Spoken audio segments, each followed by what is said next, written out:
Hello friends. आज हम लोग स्टार्ट करते हैं डिज़ाइन ऑफ कनेक्टिंग रॉड पे क्वेश्चन न्यूमेरिकल एक जो हम लोग अभी डिज़ाइन प्रोसेस देखें कनेक्टिंग रॉड का अलग अलग पिस्टन साइड क्रैंक साइड, तो उसका न्यूमेरिकल करते हैं। ठीक है, तो न्यूमेरिकल का क्वेश्चन, वैसे क्वेश्चन तो इसके बहुत बड़े होते हैं, ठीक है, लेकिन उसमें घबराना नहीं है। क्यों? क्योंकि ये क्वेश्चन सिर्फ हम लोग को इन्फॉर्मेशन देते हैं, कोई भी इसमें कॉन्सेप्चुअल वर्ड वगैरह नहीं होता है। जो हमारा लास्ट यूनिट है इंजन का, उसमें क्वेश्चन एग्जामिनर घुमा नहीं पाता है। क्यों? क्योंकि इसमें बस वैल्यूज़ दी होती हैं, उन वैल्यू को हम लोग अपने फार्मूले में यूज करते हैं। ठीक है, स्टार्ट करते हैं। पहले क्वेश्चन पढ़ते हैं। क्वेश्चन बहुत बड़ा है, देख कर डरना नहीं है। हम लोग को बस वैल्यू जहाँ दिया होगा उस वैल्यू को हम लोग आगे यूज करेंगे।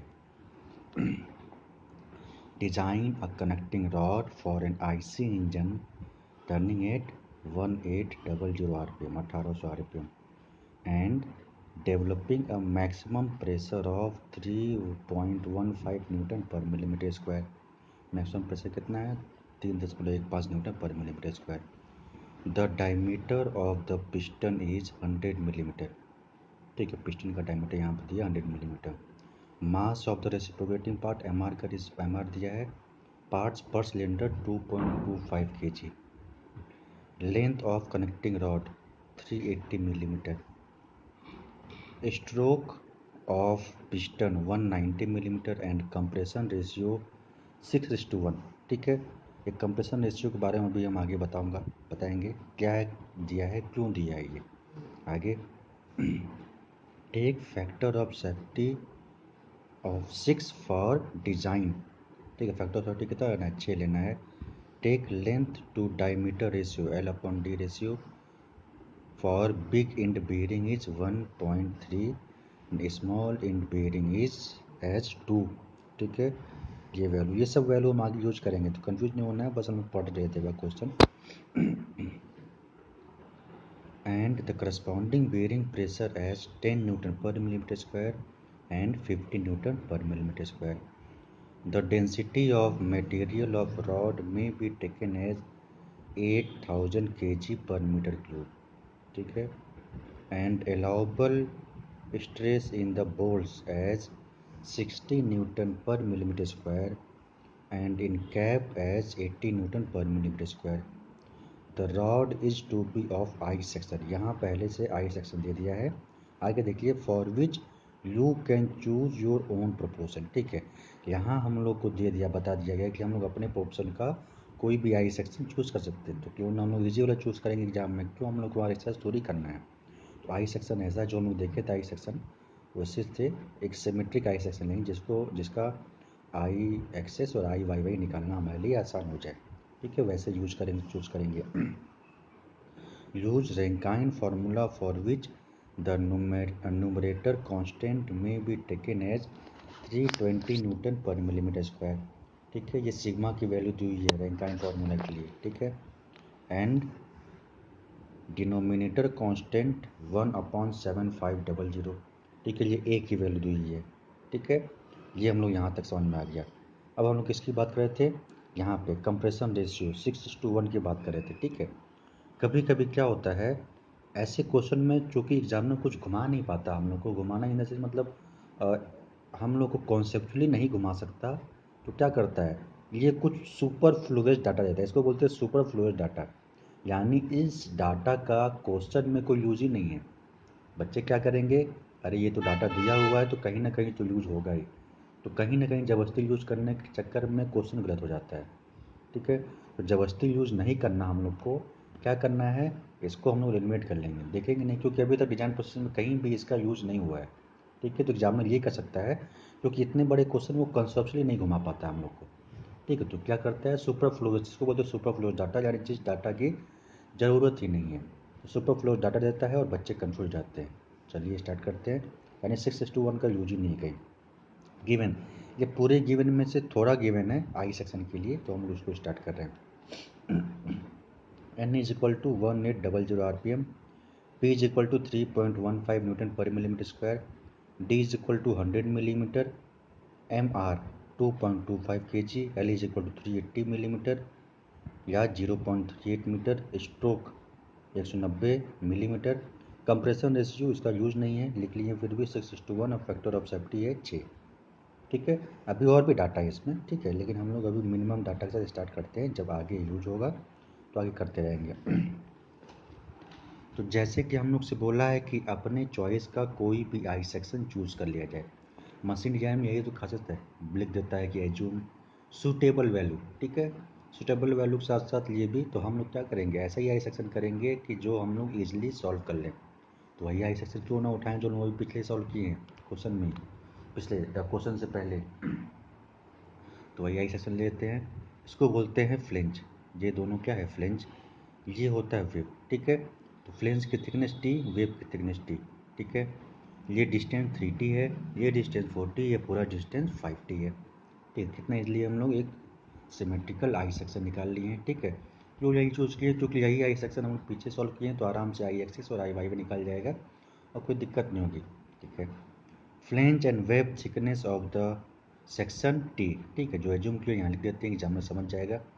Width of the section B is equal to 40 and depth और height of the section h equal to 5t। ये हम लोग जो एज्यूम किए हैं वो एग्जामिनर को बता दिए। एरिया ऑफ सेक्शन, चूँकि ये क्वेश्चन हम लोग किए हैं अभी डिज़ाइन प्रोसेस में आई सेक्शन का, तो हमारे लिए बड़ा आसान हो जाएगा। एरिया कितना है, 2 × 4 × 40 × t। ठीक है, दोनों फ्लेंज के लिए, प्लस 3t × t एक वेब के लिए, कितना हो गया 11t²। आई एक्सेस हम लोग क्या किए थे, इसको पूरा रेक्टेंगल मान लिए थे और उसमें से ये जो सी वाला सेक्शन है उसको निकाल दिए थे, तो वही कर रहे हैं हम लोग। I axis equal to 1/12 B D cube होता है आई एक्सेस, और आई वाई वाई क्या होता है 1/12 डी बी क्यूब। ठीक है, तो 1/12 बी डी क्यूब करते हैं पहले आई एक्सेस के लिए। 1/12 बी, ब्रेथ कितना है 40 इंटू डेप्थ कितना है टी, तो 40 इंटू ये पूरा सेक्शन, टी नहीं 40 into 3t plus T plus T 5t हो गया, तो 40 into 5t cube B D cube. ये पूरा इसको रेक्टेंगल मान के चल रहे हैं हम लोग, माइनस अब ये वाला पोर्शन घटा देते हैं 3t into 3t² 3 cube, sorry 3t into 3t cube. क्यों, ये 1.5t इतना हो गया, 1.5t इतना हो गया, तो क्या हो गया 3t हो गया, इंटू ये डिस्टेंस 3t क्यूब। ठीक है, तो ये हमारा क्या हो गया 419/12 t⁴। ठीक है, ये आई एस की वैल्यू आ गई। आई वाई वाई की वैल्यू कितनी हो गई 2 इंटू 1/12 40 इंटू टी क्यूब, यहाँ पे छूट गया था तो वही लिखा गया है 40 इंटू टी क्यूब। ठीक है, 40 ये 40 है into T cube, plus 1/2 3t into ये 3t, क्योंकि ये 3t इंटू टी क्यूब, तो यहाँ पे 131/12 t⁴ आ गया।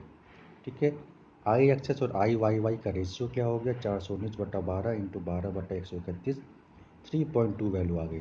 तो हम लोग देखे थे कि जो आई एक्सेस और आई वाई वाई की रेशियो कितनी होनी चाहिए, 3 से 3.5 के बीच में वेरी करना चाहिए। ठीक है, इसलिए यहाँ पे 3.2 लिया गया है, आया है, सॉरी 3.2 आया है, यानी हम लोग सही डायमेंशन चूज़ किए हैं। ठीक है, यही तो खासियत है मशीन डिजाइन में, हम लोग को ये तो बोलता है कि सूटेबल वैल्यू चूज़ करो। ठीक है, लेकिन सूटेबल वैल्यू क्या होती है वो जब क्वेश्चन करेंगे तो समझ में आएगा। तो हमारे सूटेबल वैल्यू जो ये लिए थे थिकनेस, ये आई सेक्शन वो सही लिए हैं, क्योंकि ये 3.2 आया है और इसकी वैल्यू 3 से 3.5 के बीच में होनी चाहिए, यानी हम लोग सही ट्रैक पे हैं। आगे वही चीज़ है, देयरफॉर सेक्शन इज गुड, हम लोग सही सेक्शन लिए हैं। Since the connecting rod is designed by taking the force on the connecting rod Fc equal to the maximum force on the piston Fl due to gas pressure। Fc और Fl को यहाँ पे हम लोग equate करते हैं उसको design करके। तो पहले हम लोग Fc is equal to Fl निकाल लेते हैं, π/4 d² इंटू बी।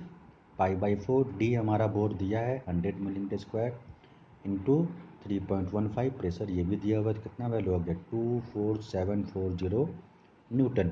ठीक है, अब देखिए the connecting rod design for buckling about X axis assuming both end hinge, यहाँ फैक्टर ऑफ सेफ्टी 6 ले लिए।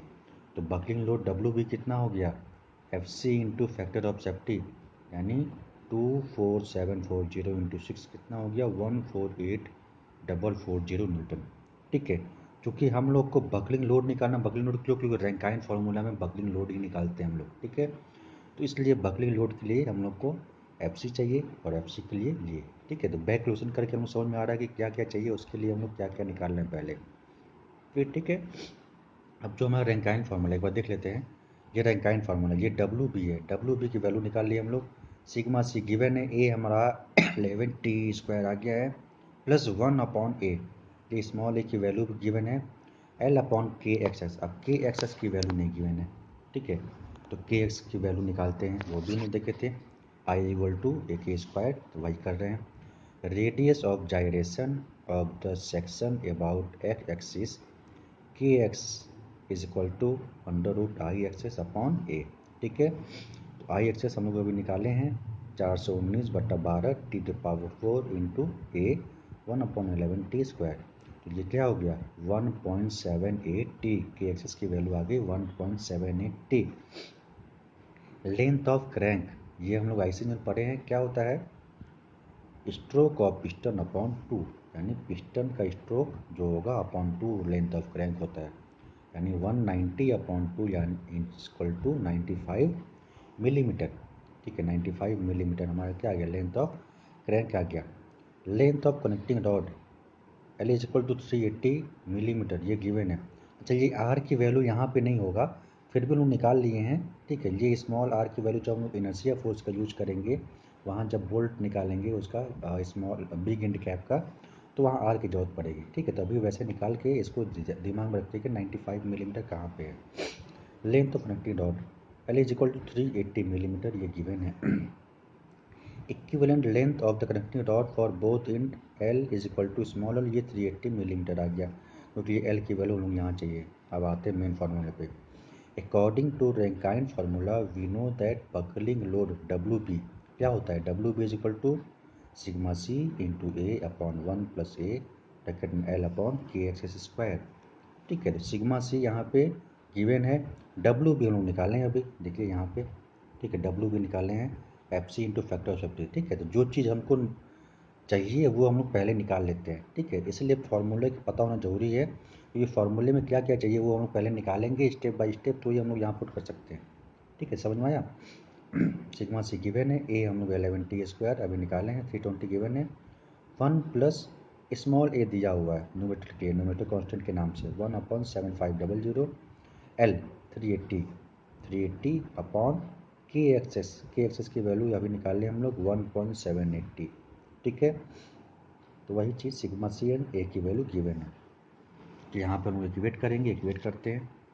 ये वैल्यू यहाँ पे इक्वेट करने पे T की वैल्यू आ गई 6.9, या इसको हम लोग 7 मिलीमीटर मान लिए। T⁴ इक्वेशन में है, ठीक है। तो निगेटिव वैल्यू हम लोग नेगलेक्ट कर लेंगे। आप लोग कैल्सी का यूज जरूर करेंगे, हम लोग यहाँ कैलकुलेट करके यहाँ लिखा हुआ है, कैल्सी का यूज करेंगे तो इसको हम लोग आराम सॉल्व कर सकते हैं, ठीक है। ऐसे ही जैसे हम रीड कर रहे हैं या पढ़ रहे हैं समझा रहे हैं वैसे आप नहीं करेंगे, ठीक है। जैसे 1 बाई 1 कर रहे हैं तो आप कैल्सी से 1 बाई 1 वैल्यूज निकालेंगे, ठीक है। फिर इसको यहाँ आप चेक करते हैं, क्रॉस चेक करते रहेंगे, ठीक है। कोई गलती होगी, कोई प्रॉब्लम होगी तो कमेंट बॉक्स में इसमें कमेंट कर लेंगे आप लोग, ठीक है। तो T की वैल्यू 6.9 हम लोग ये इक्वेशन सॉल्व किए हैं, वहाँ से T की वैल्यू 6.9 यानी 7 मिलीमीटर हम लोग इसको लेके आ गए, ठीक है। और यहाँ है पॉजिटिव साइन, निगेटिव साइन को हम लोग नेगलेक्ट कर देंगे। अब आते हैं हमारे डायमेंशन ऑफ आई सेक्शन पे, ठीक है। चूँकि हम लोग को आई सेक्शन का डायमेंशन निकालना था, अब एक बार T की वैल्यू आ गई तो सब वैल्यू आ जाएगी, ठीक है। यही तो हमारे मशीन डिजाइन फ़ायदा है कि एक वैल्यू ऊपर आ जाती है, उसके साथ ही हम सब वैल्यू निकाल लेते हैं। अब आते हैं thickness of the flange and web of section T = 7 millimetre, यानी फ्लेंज और वेब का जो थिकनेस होगा वो 7 मिलीमीटर। ऑब्वियस से बात है क्योंकि उसको हम लोग T ही माने हैं। विड्थ ऑफ द सेक्शन, ठीक है, सेक्शन का विड्थ चौड़ाई B = 40 है, ठीक है। तो 4 × 7 28 मिलीमीटर। डेप्थ और height of the section H = 50 है, तो 5 × 7 35 millimetre square. Depth near big and, ठीक है। बिग एंड हमारा क्या होता है क्रैंक पिन साइड, ठीक है। और स्मॉल एंड क्या होता है पिस्टन पिन साइड, सबको अब समझ में आ गया होगा, ठीक है। तो depth near big and H1 = 1.2H, ठीक है। तो 1.2 और H की वैल्यू हम लोग अभी निकाले हैं 35 क्या आ गया 42 मिलीमीटर, ठीक है।